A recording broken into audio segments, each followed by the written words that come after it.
Good afternoon mga shooter. This is Coach James, head coach of Pirates Leyte Basketball. Kauban na itong winning team, the Express People, with our best player, defensive player, and our head coach. Okay, idol. Full name, edad ug tagasa.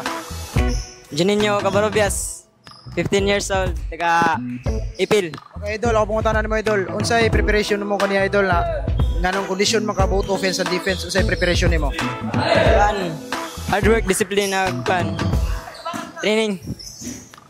Okay, idol. Full name, edad ug tagasa. Ako dahil si Jakarnik MT Kong, 15 years old, taga Osco Compound. Okay, idol. Unsay preparation mo kaniya, idol, o strategy nga grabe mga condition both offense and defense? Siguro lang practice, maminaw sa coach. Coach, congratulations coach, your first win for this season.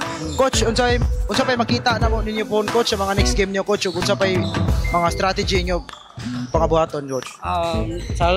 First of all, pasalamat sa amin sa Asay Basketball sa opportunity na gihatag sa ako mga player. Sa karon moabot na suluduan namo, amo pa pugyan namo depensa, opensa. Kaya nagi time gyud na say na labaw, magsalig.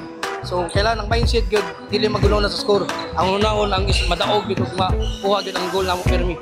Nga mao to. Okay coach, kinsa ginana to pasalamatan ug shout out dia.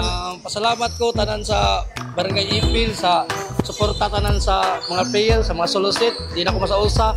Salamat kayo sa SK tanan kapitan ug sa among manager si Ma'am Kamkam, suporta og sa mga player na ningkamot bitaon para makuha sa solicitation para ning duwa og makuha sa registration. Pasalamat ko sa komisi sa kapanak ug sa pamilya. Okay idol, kinsa ginana to shout out idol. Og pasalamatan. Kaya ko sa akong mga pamilya, mag-support niya sa akong mga silingan niya, mga kauban. Para daw ko sa taga Osco, sa ako lulang abutan kayo. Okay, that's all mga shooter. Peace.